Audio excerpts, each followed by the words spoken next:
Alright, so we're actually getting the car prepped ready for Matsuri this weekend. 21 Winter Matsuri in Taupo. Alright, so just going to do a basic little boost leak test. I'm going to take this here off the throttle body and then the other end off the turbo. And what I've made up is a little plug. So this here will be on the turbo side, and we'll hose clamp that around that side, and then other side is just a normal tyre valve put through a cap,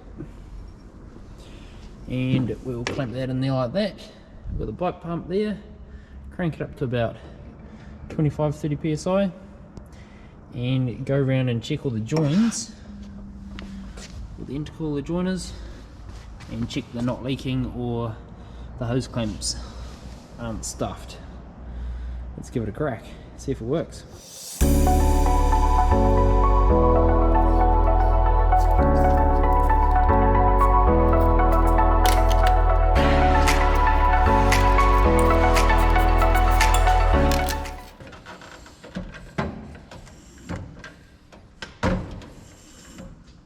It's not holding any pressure whatsoever.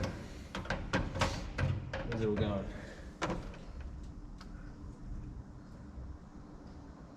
Almost forgot, looks like we need to block this one here off. Alright, so we just put a bit of round bar in that one. Come back to the intake. So let's try that again. See, we've got a leak down here. Pretty decent one there. Blowing bubbles. Those two there look pretty good. Can hear a good one here. Should probably take off that heat wrap to find out where that one there is.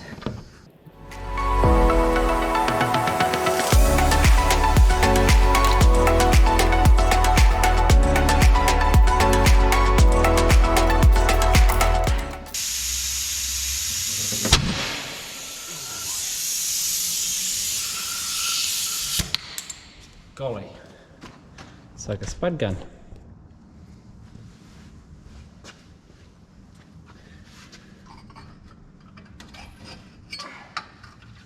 I think I better put a few blobs of weld on that to hold it. Alright, just put a few blobs on it just to stop it from blowing off, hopefully. It's about 14 pounds there.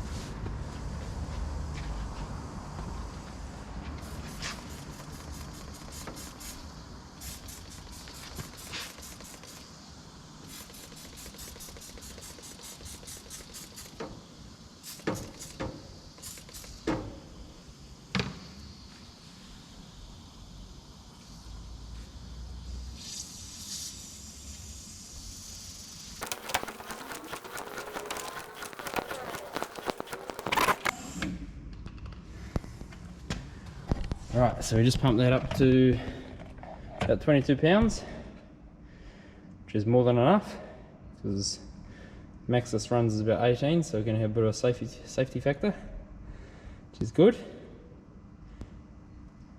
And we'll let it sit there for a bit, see if it holds that for a wee while.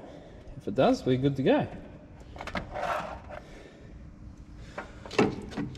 So the main thing that I found that was leaking was one hose clamp was absolutely stuffed. These two here were leaking, going into the boost controller, quite bad. We had a major leak down in that one, and the other end of the wastegate one. So it's all pretty good, I think.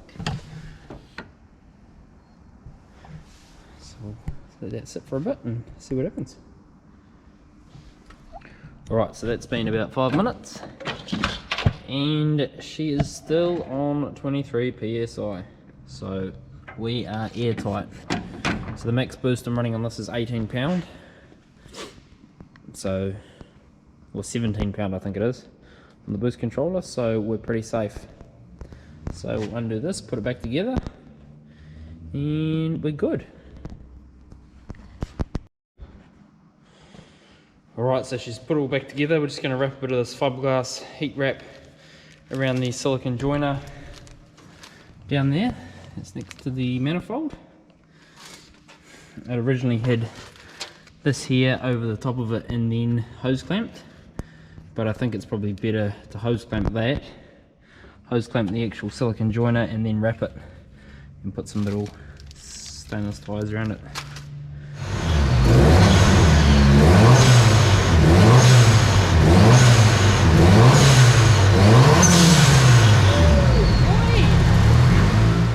And we're going to wrap this fiberglass around down here so we don't melt the joiner.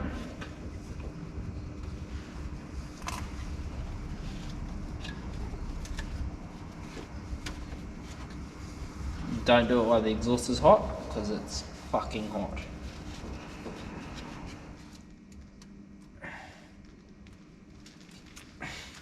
You can see why people weld to the outlets of the turbo, because then you could get your silicone joiner miles away from the actual output, which makes a lot of sense. So when I upgrade to a big top mount turbo, I'll weld onto it and then put one of those nice O-ring clamps. I reckon, O-ring clamp the whole thing, no boost leaks. One day. So that's what we got down there now, guys. Big bird's nest of fiberglass. So hopefully that lasts a wee while before this puppy goes big turbo. No, don't be silly. This thing goes hard enough as it is. When I get better. When I get better. One day, just cable tie those puppies back together and we on.